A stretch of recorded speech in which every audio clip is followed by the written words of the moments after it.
Hello everybody. Um, I hope everybody can hear me and everybody can see me properly and everybody can hear me also, and I hope you can see the screen. So today what we will be studying is that we will be studying the ESHRE or ESGE consensus on the classification of female congenital tract anomalies, right? So this is a very important classification, and why is this important? Because earlier, as per the ASRM guidelines, all of the congenital anomalies, they were classified together. Now, as per the ESHRE, it has classified uterine anomalies differently. It has classified vaginal anomalies differently, and it has classified cervical anomalies differently. So that is why this classification becomes very important, because a person can have an isolated cervical anomaly without a uterine or vaginal anomaly, and there was some difficulty or there was some confusion as to where do we classify such patients. So that is why ESHRE came up with these classification. Now, what is ESHRE? Now, before that, I forgot to introduce myself. I am Dr. Chandray. I am MS in Obs and Gynae, and the name of my channel is The Healing Neuron. You can follow it if you want to, if you wish to get more updates on different topics in gynae and obs. I was going through my PG, so that's why this channel was a bit on halt. But now that I have some time, I can make some videos, and I'm planning on making on some lectures on the different guidelines and different topics, and simplifying some topics from Williams and Novak's. I am also on Instagram by the same name. I mean, you can find these guidelines, and you can find these notes as posts on my Instagram page. But if you want the guidelines in PDF format, then you may contact me on Instagram. I will put down my Telegram link as well. If whenever I find time, I'll definitely send them to you. And please do tell me in the comment section if you have any doubts or anything. This is the first time I'm recording, so there might be some technical anomalies. Last time I recorded a video on contraceptives. It was a bit it was not great, so I've tried to change the technical aspects. But if there are still some technical hiccups, please do let me know. I am working on making proper lecture videos, so if you give me a heads up on what is good and what is not good, that would definitely help me. Now, what is ESHRE? ESHRE is the European Society of Human Reproduction Embryology, and ESGE is the European Society for Gynecological Endoscopy. Now, they came up with they established a joint working group which is known as CONUTA, Congenital Uterine Anomalies Working Group. Now 90 experts were there, and they looked at 3D MRI of different women with these congenital anomalies, and they classified all of these into different classifications: uterine, vaginal, as well as cervical. Now, congenital anomalies are structural deviations from normal anatomy. They can be because of fusion, resorption, developmental defects of the Mullerian ducts. It is a common benign congenital condition, and it is very, very important for your exams. Even in my exams, in paper 1 in basic sciences, they gave us 2 questions from this topic itself, so you can understand how important this topic is. So, as I said, a person can have isolated uterine anomalies, they can have isolated vaginal anomalies, they can have isolated cervical anomalies.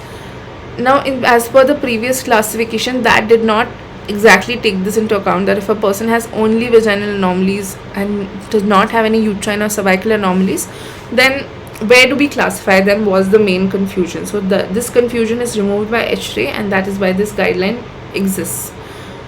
So a person may, and on the contrary, a person may have uterine plus vaginal plus cervical anomalies as well, and such people also have renal tract anomalies. Now, what happens when a person has such anomalies? What adverse reproductive outcomes can be there? They can have recurrent miscarriages, they can have infertility. They may, a lot of people present in the OPD, and when you do their HSG or when you do a 3D MRI, you realize 3D ultrasound, you realize they have some congenital uterine anomaly. They may have recurrent breach or malpresentation. They can also come to you with preterm labor or preterm prom. So this is the new classification system. 0 here, everywhere, 0, 0, 0 is always for normal.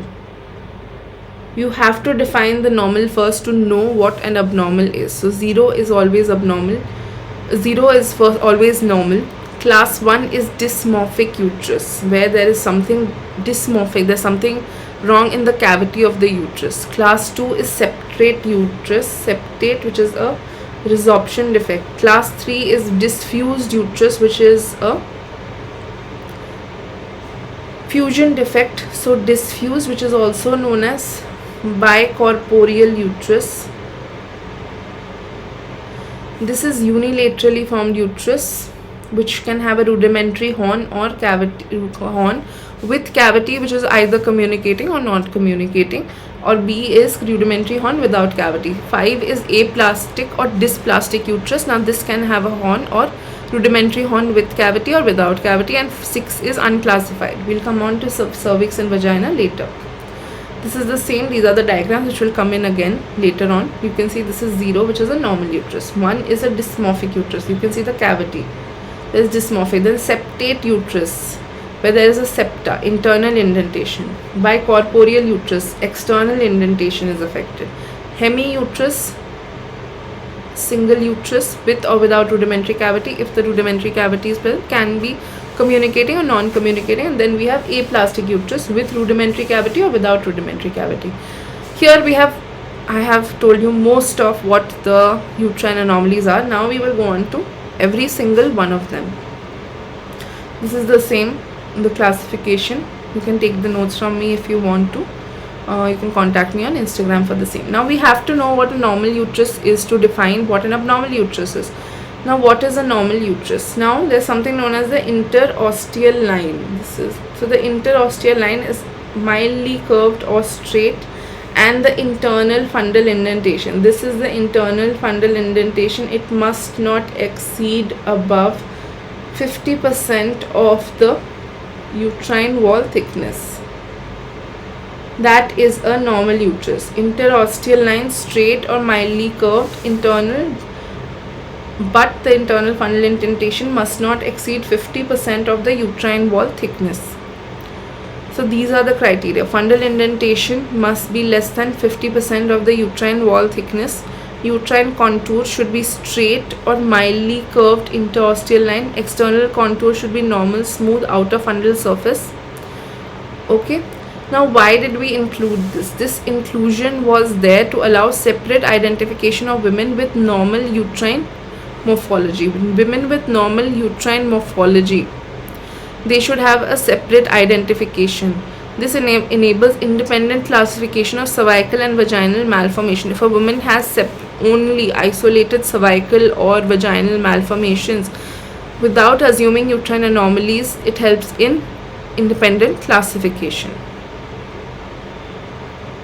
Then we come on to dysmorphic uterus. Can you see? I hope everybody can see. So dysmorphic uterus, as you can see, the external uterine outline is normal. So we have a normal external uterine outline, but we have an abnormally shaped uterine cavity. Okay, so this is a developmental style deformity rather than a fusion or resorption defect. Now it can be T-shaped. As you can see here, this is T-shaped. We have a narrow uterine cavity. There are thickened lateral walls. Ratio. Now the ratio here of the cervix and the uterus, this is T-shaped cavity. So this is 2/3 uterine corpus, 1/3 is cervix. It is related to in utero DES, diethylstilbestrol exposure, congenital or congenital etiology. Then 1B is infantalis. This is narrow cavity without lateral wall thickening. There is no lateral wall thickening here. Please remember that. The ratio here is 1/3 uterine body, 2/3 cervix. Delayed or incomplete Mullerian development is the cause here. Other are where the fundal indentation is still less than 50% of the uterine wall thickness. So fundal indentation here is less than 50% of the uterine wall thickness, and we have to differentiate it from septate uterus where the fundal indentation is more than 50% of the uterine wall thickness. So external contour here, always remember in septate uterus, in dysmorphic uterus, external contour is normal. Internal cavity is deformed, narrow, irregular and reduced in volume, and uterine size is smaller than normal.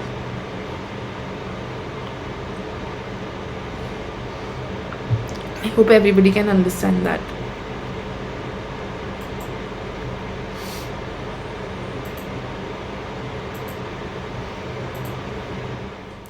So let's go on to class U2, which is septate uterus. Septate uterus, as you know, can be of two types. It can be of partial or it can be incomplete. So so when we go on to class 2, which is septate uterus, now here, as we'd seen in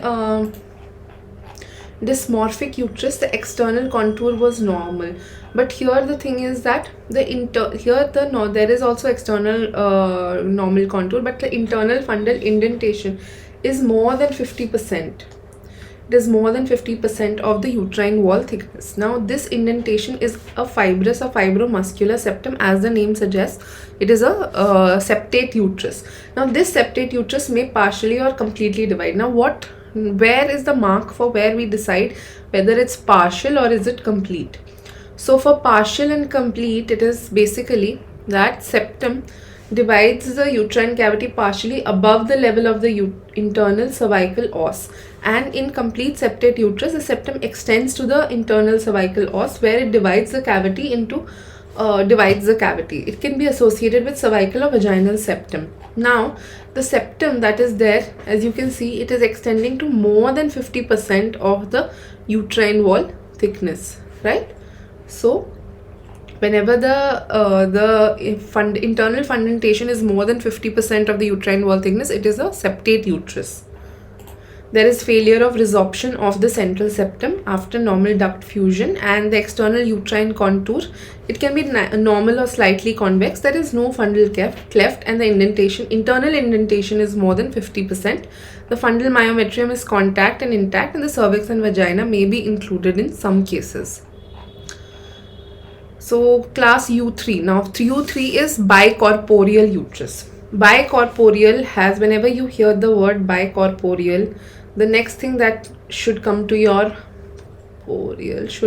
mind is that it is a fusion defect. Bicorporeal fusion defect. Bicorporeal fusion defect. That is what should come to your mind. So it is, now we have an external abnormal contour. As you can see here, the external midline indentation is more than 150% of the uterine wall thickness.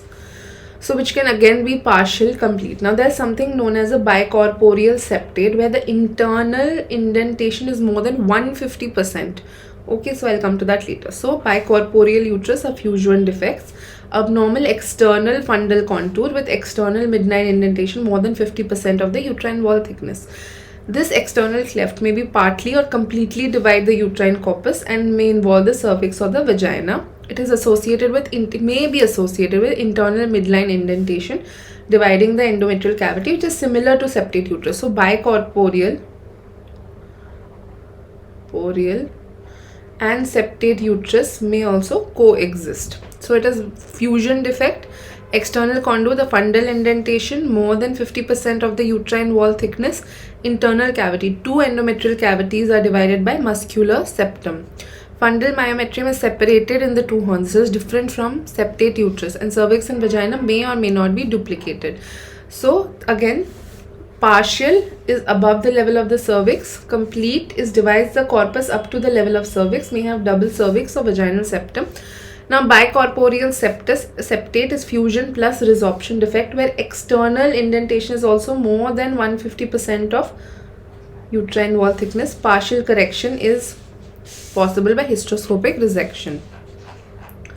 So it can cause infertility, recurrent birth, preterm birth, or malpresentation. Now U3C may be partially correctable by hysteroscopy. 3A and 3B do not need no surgical correction, but pregnancy should be monitored. We can use 3D ultrasound, MRI, hysteroscopy and laparoscopy. Okay, now what is the difference between septate and bicorporeal? Resorption defect, fusion defect. Septate is a resorption defect, bicorporeal is a fusion defect. In septate, the normal external contour is normal, but bicorporeal there is deep indentation. Fundal myometrium is continuous in septate, it is divided in bicorporeal. Cavity division is internal only in septate. In bicorporeal it is external, and in typical shape it is single fundus. In septate, internal septum, but in bicorporeal we have two hemiuteri with external cleft. Now let's go on to class 4. U4, hemiuterus. It can be with rudimentary cavity. Now this rudimentary cavity can have a connecting, it may be connecting cavity or a non-connecting cavity, communicating, non-communicating or communicating cavity, or it may be without a rudimentary one. So U4 is unilateral uterine defect.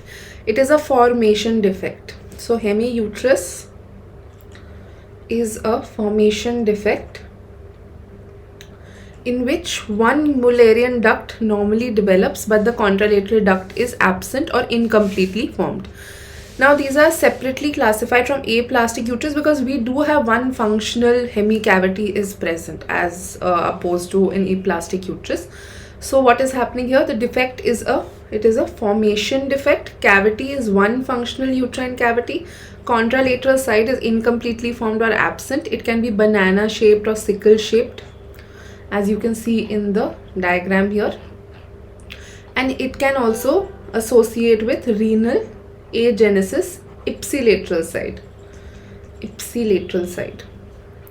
So the classes are hemiuterus with rudimentary functional cavity. Now this presence of contralateral horn, functional endometrial cavity can be present, which may be communicating or non-communicating. In UB, there is a hemiuterus without rudimentary cavity, which is non-functional or absent. Now they can have hematometra, cyclical pain, endometriosis, even ectopic pregnancy in the rudimentary horn.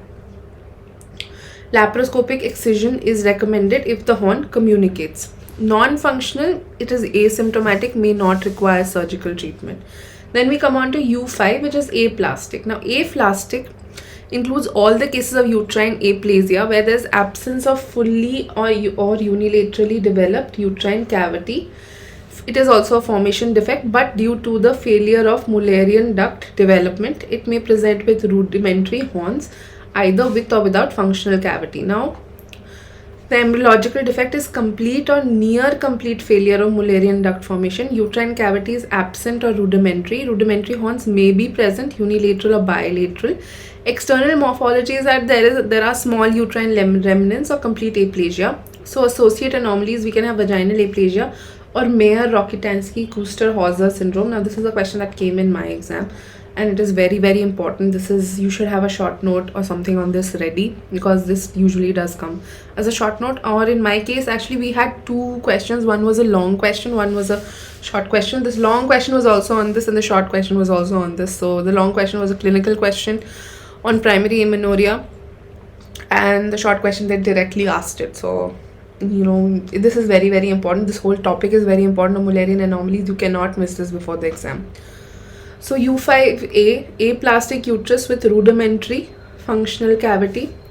So one or more rudimentary horns with functional cavity may be present, but they don't have a primary uterus with a proper uterine cavity, right? Aplastic uterus without rudimentary functional cavity comes in 5B, only uterine remnants or complete aplasia, no functional endometrium. So functional cavity, if it is there, it can cause cyclical pain, hematometra or endometriosis due to obstruction outflow. U5B, It is asymptomatic, associated with primary amenorrhea and infertility. For rudimentary functional horn, we can do laparoscopic removal. For non-functional, we have to do counseling. We can give them reconstructive options, uterine transplant, surrogacy, fertility plan, in such cases. We can use 3D MRI, 3D ultrasound, MRI, and laparoscopy. They can, as I've told you before, with vaginal aplasia or MRKH syndrome, and may coexist with renal tract anomalies. So now let's go on to class U6. U6 is unclassified uterine anomalies. It is reserved for uterine anomalies that do not fit in any of the other 5 categories. Rare, complex, combined malformations, they cannot be clearly defined as fusion, formation, or resorption defects. Now the purpose was to maintain clarity of the main categories while allowing documentation of the atypical cases. So despite modern imaging, these anomalies are difficult to classify because they have unusual or subtle structural deviations, overlapping features, or coexistence of multiple developmental defects. So it's a flexible category for ambiguous cases. So this is, you don't have to know much about this. Let's now go to cervical anomalies. Okay, cervical. So now, as I told you, C0 is always normal. Single, normal cervix, normal canal. And the uterine class, it can be associated with any uterine class. Septate uterus, which is a resorption defect. Normal external shape is there. Internal septum is present. It is normally associated with septate. Complete septate uterus. Now it can also be associated with what? Double cervix, C2, fusion defect, 2 separated cervices, fully or partially divided. It is usually associated with bicorporeal septate uterus. Now as I was saying, this may be associated with bicorporeal septate uterus. So it can be associated with U3C also. So it can be C1, U3, C. C3 is unilateral cervical aplasia. It's very simple. When you understand the uterine classification, then you can think of it yourself. Unilateral cervical aplasia, only one cervix forms, others is absent or incomplete, hemiuterus or bicorporeal. Then 4 is cervical aplasia, where there is complete formation defect. It can be associated with any uterine anomaly. So now C1 to C2 is non-obstructive, usually discovered incidentally. Now C3, C4, where there is aplasia, it is obstructive, may cause hematometra or pain and needs surgical correction. Cervical anomalies can coexist with other uterine anomalies also. C4 includes all dysgenetic forms to simplify the classification. Then we go on to vaginal. 0, we know, normal vaginal, it can be associated with any uterine.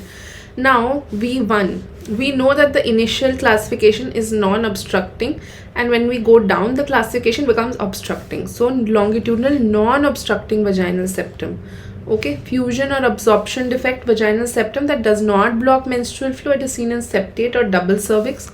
Then we have a longitudinal obstructing vaginal septum, fusion or resorption defect vertical septum that partially or completely obstructs one vaginal canal. So it causes pain, hematocolpos, may coexist with bicorporeal uterus. Then we have a transverse vaginal septum or imperforate hymen. This is again obstructing. Formation or resorption defect, horizontal septum or imperforate hymen causing complete obstruction. So patients will present with what? Primary amenorrhea, cyclical pain, isolated vaginal defects.